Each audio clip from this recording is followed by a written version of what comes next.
Hello friends, आशा करता हूँ आप लोग सब अच्छे से हो गए। Thank you so much for watching my last video and today also we are going to look into proportion part या so as we have seen the last video. दोस्तों, आज की वीडियो में थोड़े से एडवांस क्वेश्चंस होंगे, कुछ tricks होंगी, कुछ फॉर्मूलाज होंगे। और जैसे कि हम लोग लास्ट टाइम में 2 वेरिएबल्स देखे थे क्वेश्चंस, इस बार हम लोग कुछ क्वेश्चंस देखेंगे जो कि 3 वेरिएबल्स होंगे, उसमें 3 डिफरेंट वेरिएबल्स होंगे। So that will be very interesting and as usual we are going to see the fun facts and puzzle as well at the end of the session. So दोस्तों, देखते हैं कि आज के video में क्या है. Let's see what is the first question for today. So friends, question number 1 says एक 150 लोग हैं, 150 लोग हैं, they are 150 men, okay, and they have food with them. वो लोग कैंप में हैं and they have food with them for about 45 days. Okay. Now after 10 days, 10 दिन के बाद, after 10 days what happened? So 25 जो आदमी हैं, 25 मैन हैं, वो छोड़ के चले जाते हैं कैंप, राइट? नाउ इनके पास कितने बचते हैं? 125 आदमी ही बचते हैं, करेक्ट? नाउ 125 मैन जो बचते हैं, अब इनके लिए जो खाना बचा है वो एक्चुअली वो 150 के हिसाब से आदमी के हिसाब से बना था। अब इनके पास 125 आदमी ही बचे हैं, राइट? नाउ अब इनके पास जो नंबर ऑफ डेज का फूड बचा है वो बढ़ जाएगा। अभी इनके पास 35 दिन का फूड बचा हुआ था, क्योंकि 10 दिन वो निकल चुके हैं, तो अब इनके पास 35 दिन का फूड बचा हुआ 150 आदमी के लिए। लेकिन अगर आदमी कम हो गए तो फूड ज्यादा बचेगा, तो नंबर ऑफ डेज ज्यादा चल सकता है वो फूड, राइट? सो दोस्तों, ऐसे क्वेश्चन को करने के लिए what is the strategy? First we are going to draw a line. Now what will it is implying that they are 150 men, okay, food can last for 45 days, correct? Now if they are 125 men, अगर तो आपको ये बताना है कितने दिन तक इनका फूड चलेगा, आपको डी बताना है basically, if I call it as a D. और अगर आपको तो ऐसे क्वेश्चन करने के लिए हम क्या करेंगे, हम अगर 150 आदमी होते हैं उस हिसाब से लेके चलें, 150 आदमी है तो आपको पता है कि 35 दिन तक फूड और चल जाता है, 25 डेज तक और 35 डेज से, सॉरी, राइट? लेकिन अगर 125 आदमी है तो आपको दिन फाइंड करना है, तो हम इक्वालिटी का कॉन्सेप्ट लगाएंगे basically. So if I take an example of the ratio proportion itself as well. तो अगर मैन है, मैन का रेशियो क्या है हमने जैसे कि बताया था लास्ट क्लास में, हम लोग डिस्कस किया था. जो रेशियो होता है वो हमेशा सेम यूनिट पे निकालते हैं. तो मैन का रेशियो था 150 एंड 125, पुराने मैन जितने पहले थे और जितने अभी हैं, correct? Now number of days की बात करें तो आपको पता है कि अगर हम मैन बढ़ेंगे तो नंबर ऑफ डेज कम हो जाएंगे. सिमिलरली अगर मैन कम हो जाएंगे तो नंबर ऑफ डेज बढ़ जाएगा. You already know, so there is inverse relation in that. So days का हम इनवर्स की बात करेंगे, डेज में हम इनवर्स की बात करेंगे. तो अगर 150 आदमी होते तो 1/35 डेज लगते, करेक्ट? तो रेशियो ऑफ इसका अगर x दे लगे तो 1/x कर देते हैं. बोथ हैज टू बी, जैसे कि हम लोग प्रोपोर्शन की बात की थी, both has to be in the proportion. तो प्रोपोर्शन के लिए क्या होगा? दैट मीन्स अगर हम इसको इन दोनों के बीच में इक्वल टू लगा दें, that means 150/125 is equal to 1/35/1/x. तो अगर आप सॉल्व करोगे this will come out to be x/35, correct? Now अगर हम इसको सॉल्व करेंगे तो आ जाएगा 5 30s 5 25s 5 6s 5 5s, right? And तो ये आ गया आपका 6/5 और ये 35 ऊपर जाएगा into 35 is equal to x. तो ये कटेगा 7, ये आंसर आ गया आपका 7 6 42 डेज तक इनका खाना चल जाएगा अगर 125 आदमी बचते हैं आफ्टर 10 डेज. 10 दिन के बाद अगर 25 आदमी छोड़ के चले जाते हैं, तो अगर 25 आदमी ही बचते हैं, 35 डेज 125 पीपल ही बचते हैं, तो इनके पास 42 डेज इनका खाना और चल जाएगा. इसका मतलब अगर 125 आदमी ही होते हैं तो इनका खाना 35 दिन चलता. लेकिन अगर आप आदमी कम हो गए तो इनका खाना 7 दिन और एक्स्ट्रा चल जाएगा with this calculation. Hope it is making sense clear too. Basically हमने क्या किया, जो हमने जितना बचा, इतना जो पार्ट था जो ऑलरेडी बीत चुका है हम उसकी बात नहीं करेंगे, जो आने वाला है उसकी बात करेंगे। तो हम कंपेयर करेंगे 125 अगर होते जो ऑलरेडी कंडीशन होती और जो एक्चुअल कंडीशन है उसके बीच में, तो कंडीशन जो होती 150 होती, अभी क्या है 125 है, पहले 135 दिन का खाना था, अभी x दिन का खाना बचेगा। तो बेसिकली हमने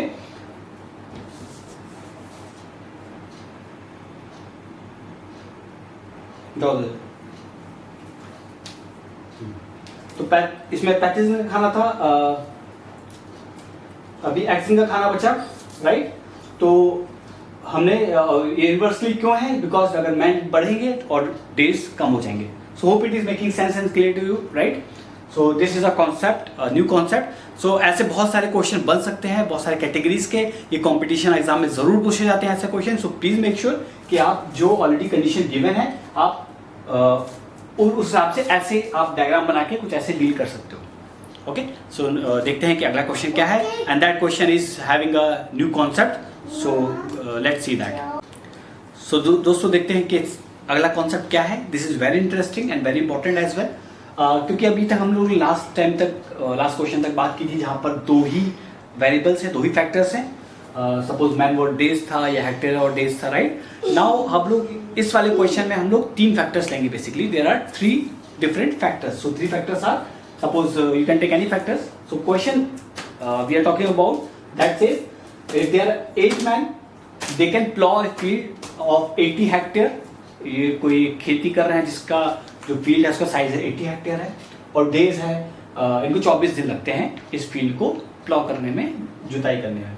now condition says if there are 36 men suppose, then how many field they can plough, और कितनी बड़ी फील्ड को ये जोत सकते हैं if they take 30 days to plow that field. So you have to find the hectare field का size आपको बताना है कि कितनी field को वो plow कर सकते हैं, right? So now दोस्तों ऐसे क्वेश्चन पे जहां पर 3 वेरिएबल्स हो, 3 या 3 से ज्यादा भी हो सकते हैं, तो currently we are talking about 3 variables या 3 फैक्टर्स I would say। तो ऐसे क्वेश्चन को दोस्तों करने के लिए जो आपको नहीं पता है बेसिकली, जैसे हेक्टेयर का पार्ट आपको नहीं पता है, तो आप हेक्टेयर का वाला पार्ट 80:x लिख दो ऐसे, ओके। देन इसके सामने इक्वल टू लगा दो, एंड मेक श्योर आपको ये चीज याद रखनी है कि इस हेक्टेयर के साथ जो बाकी 2 वेरिएबल्स हैं इनका रिलेशन कैसा है, whether it has a direct relation और इनडायरेक्ट रिलेशन। डायरेक्ट रिलेशन का मतलब क्या है, मैं अगर एग्जाम्पल लिख के समझाऊं तो 8 मैन है तो 80 हेक्टेयर फील्ड को प्लॉ कर सकते हैं। अगर आदमी बढ़ेंगे, सपोज आदमी बढ़ेंगे तो फील्ड भी बढ़ेगी, ज्यादा फील्ड को प्लॉ कर सकते हो, करेक्ट। तो this has the direct relationship, correct. So आप इसको डायरेक्ट सीधा ही लिख दोगे, जैसे अगर 80/x लिखा था, यहां पर 8:36 आप डायरेक्ट लिख दोगे, okay. Now for coming to the days, तो आप जो नहीं पता है, जो हेक्टेयर नहीं पता है और डेज है, इसके हम कंपैरिजन करेंगे। तो अगर 80 हेक्टेयर को प्लॉ करने में 24 दिन लगते हैं, तो अगर दिन बढ़ा देंगे तो हेक्टेयर बढ़ जाएगा, फील्ड ज्यादा प्लॉ होगी, राइट। तो इसका मतलब इसके साथ भी इसका डायरेक्ट ही रिलेशनशिप है। If it has direct relationship तो आप उसको वैसे ही लिख दोगे, दैट मीन्स 24:30, ऊपर वाला पहले दूसरा वाला बाद में। नाउ फॉर दिस आप क्या करोगे, अब इसके बीच में इक्वल टू लगा दोगे, that means equation will become 80/x is equal to 8/36 equal to, सबके बीच में इक्वल टू आपको लगा देना है, ओके। और आप एक जगह इसको लेके चले जाओगे, दैट मीन्स आप x नीचे है तो आप x को ऊपर करके बाकी सब नीचे वाले ऊपर कर दोगे, यानी 80 इंटू क्रॉस मल्टीप्लाई कर देंगे हम इसको, इसमें 36, इसको भी इसमें क्रॉस मल्टीप्लाई कर देंगे इंटू 30 होल अपॉन, इसको नीचे करेंगे 8 इंटू 24 इक्वल टू x। इसको आप सॉल्व करोगे, आपका आंसर आ जाएगा। Now it will be 10 8 4 9s are right, 2 1s are 2 5s are, so your answer will become 45, 45 and 10, 450. So X will be 450 hectare. Now it will be 450 hectare of field can be plowed if this is the condition. Hope this is making sense and clear. It's very easy, very simple. Question देखो आपको confuse नहीं होना है. You just need to make sure कि आपको लिखना ऐसे है, then automatically it will be solved. अब हम ऐसा क्वेश्चन देखेंगे जहां पर इनडायरेक्ट रिलेशनशिप होगा ताकि आपके कॉन्सेप्ट और बिल्ड हो. Okay, so this is clear and for any doubt you can just mail me at nambaracharya@gmail.com or you can just write in the comment section as well. I'm going to repeat the concept if it is not clear. Okay, so let's see what is there in the next question, which is slightly different but with the same concept. So दोस्तों देखते हैं कि next question में क्या है. तो this question says there is a certain work, कुछ काम है जो कि 30 आदमी 7 घंटे डेली लगाकर 18 दिन में कंप्लीट करते हैं. Now you have to tell me the number of days in which 21 men can do that same piece of work if they put 8 hours per day efforts, right? तो आपको बताना है कि कितने दिन में काम पूरा हो जाएगा अगर सेम काम वो लोग करते हैं. So दोस्तों हम देख लेते हैं एक बार कि रिलेशन क्या है. सबसे पहले जो चीज हमको नहीं पता है उसका हम रेशियो लिख देंगे. हमको डेज नहीं पता तो we can write the ratio of 8:x. Okay, और अब हम डेज और मैन के बीच में देख लेते हैं रिलेशन कैसा है, डायरेक्ट है या इनडायरेक्ट है. तो अगर आपको पता है कि अगर मैन बढ़ जाएंगे, अगर ज्यादा आदमी काम करेंगे तो कम दिन लगेंगे, करेक्ट. तो इसमें इनवर्स रिलेशन है. इनवर्स रिलेशन का मतलब क्या हो गया, अगर हमने 18/x लिखा था यहां पर हम 21:30 लिखेंगे. ओके, नाउ अब हम देख लेंगे कि आवर्स के बीच में और डेज के बीच में क्या रिलेशन है कि अगर एक दिन में ज्यादा घंटे काम करेंगे तो नंबर ऑफ डेज कम लगेंगे. अगर ज्यादा घंटे लगाएंगे एक दिन में, अगर पहले 7 घंटे लगा रहे थे अभी 20 घंटे एक दिन में काम करेंगे तो कम दिन इनको लगेगा काम कंप्लीट करने में, करेक्ट. तो इसमें भी इनवर्स रिलेशन है, इसलिए आप इसको भी 8:7 कर दोगे क्योंकि इनवर्स रिलेशन है, इसलिए 8:7 उल्टा कर दोगे आप इसको, क्योंकि अगर आपने ऊपर वाला वैल्यू पहले लिखी थी यहाँ पे तो इस केस में आज के केस में आप नीचे वाली वैल्यू पहले लिखोगे. Now you can make the equation क्या बनेगी, 18/x equal to 21/30 equal to 8/7. x निकालना है, you have to find x. तो ये बाकी ये ऊपर जाएगा क्रॉस मल्टीप्लाई, दैट मीन्स 18 × 30 × 7 और ये नीचे आ जाएगा 21 × 8 और ये ऊपर चला जाएगा x की वैल्यू, करेक्ट. आप इसको सॉल्व कर लोगे.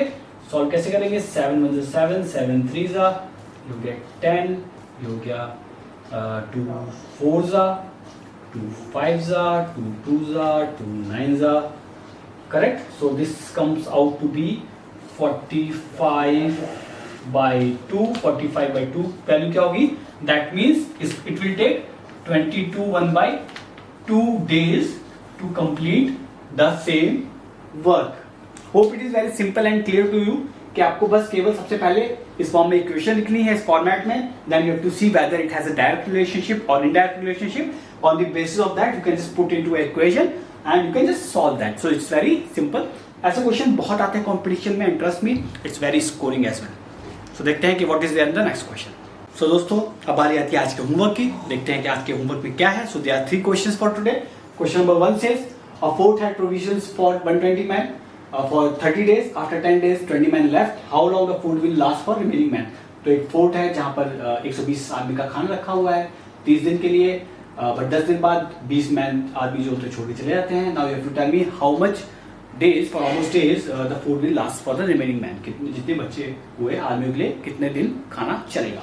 Question number 2 says if 9 men can reap 90 hectare in 20 days, how many hectare can 30 men reap in 30 days? The question is simple and direct. You can just do it, right? Question number 3 says if 20 men working 10 hours a day can do a piece of work in 20 days, how many days will 25 men working 5 hours a day do the same piece of work? So it's very simple. You just need to apply the same concept and trust me, you are going to find the answers. So please do this homework because this will be very important for your practice, and if you don't practice then you may not remember this concept for long. So keep learning, keep going. Now is the time to see the fun fact and some puzzle as well. So दोस्तों now it's turn of fun facts. तो दोस्तों आज का जो fun fact है that is also with physics. तो there are two forces before coming to that the fun fact I will talk about the cohesive force, sorry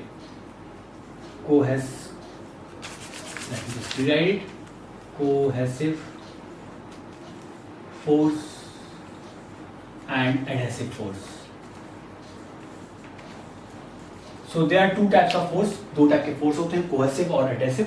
cohesive होता है जब सेम ऑब्जेक्ट के बीच में लगता है, that is cohesive force. Different object के बीच में लगता है, डिफरेंट ऑब्जेक्ट के बीच में लगता है तो दैट हैज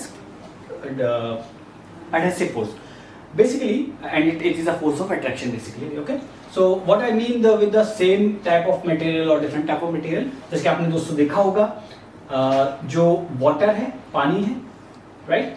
अगर पानी की ड्रॉप को अगर आप ग्लास पे रखोगे या अगर ग्लास है तो थोड़ा सा पानी चिपका रहता है, राइट? तो why it is so? Because it has a adhesive force with जो ग्लास है और जो वाटर ड्रॉपलेट है इसके बीच में एडहेसिव फोर्स ज्यादा है देन कोहेसिव फोर्स, इसीलिए वो थोड़ा सा पानी ड्रॉपलेट जो होता है इसमें चिपकी रहती है। सो ग्लास आपको पता है डिफरेंट मटेरियल है, वाटर इज डिफरेंट सब्सटेंस, तो इनके बीच में जो फोर्स लगता है दो डिफरेंट मटेरियल के बीच में फोर्स ऑफ अट्रैक्शन होता है और एडहेसिव होता है, दैट इज अट्रैक्शन होता है और चिपक जाता है उससे, इसलिए वो एडहेसिव फोर्स बोलते हैं। कोहेसिव किस केस में होगा? अगर आप ग्लास के ऊपर मरकरी को रखोगे दोस्तों तो इट विल स्लिप, वो स्लिप हो जाएगी, वो चिपक के नहीं रहेगी। Why it is so?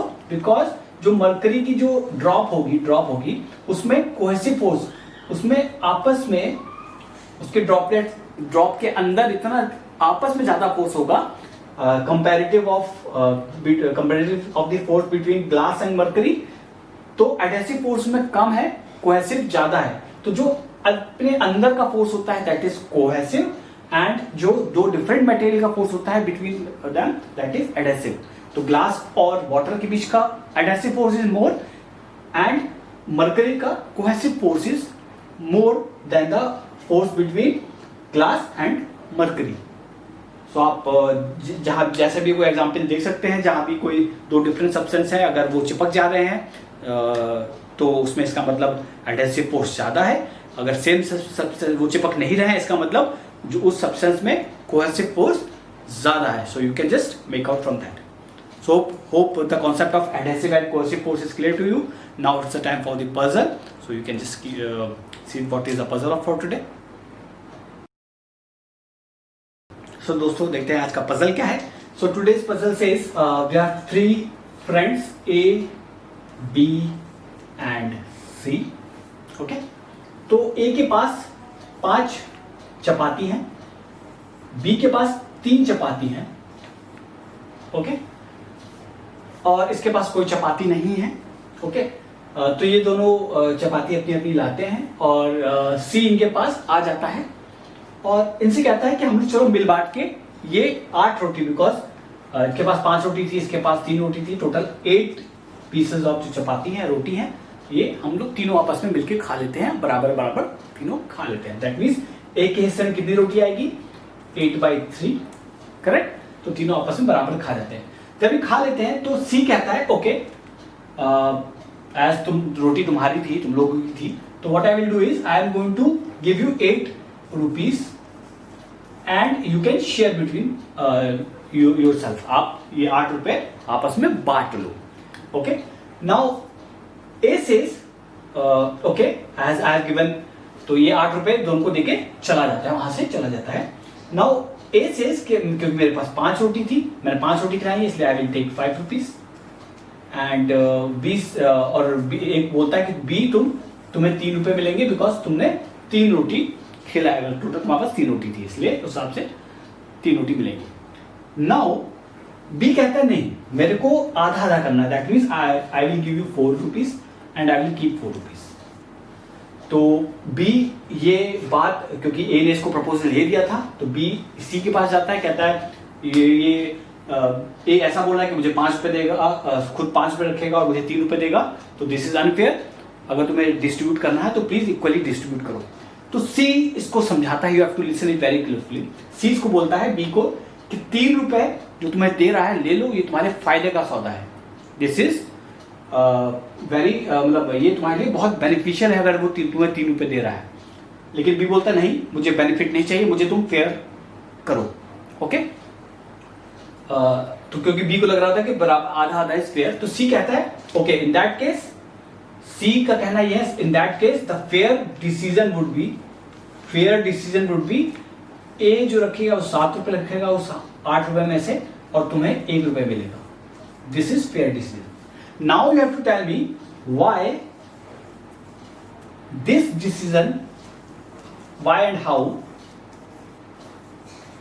This decision is fair. आपको ये बताना है ये डिसीजन 7 रुपए रखेगा और ये 1 रुपए रखेगा, ये डिसीजन फेयर क्यों है, और ये 3 रुपीज इसके लिए बेनिफिशियल क्यों था। अगर इसको 1 रुपए मिलना तो ऑफकोर्स ये 3 रुपए बेनिफिशियल है। तो आपको you have to just tell me the reason for that. So I will just give you a hint, small hint. So जैसे कि अभी हम लोग रेशियो प्रोपोर्शन की बात कर रहे हैं, ये वैसे ही वो उसी टर्म्स में जाएगा। You can just check that. So for this puzzle's answer, you can just watch this space. You can just like, share and subscribe the channel so you can just watch the solution for this puzzle at the earliest. So keep watching, keep learning, and do not forget to mail me at numberachara@gmail.com. So till then, take care, bye bye.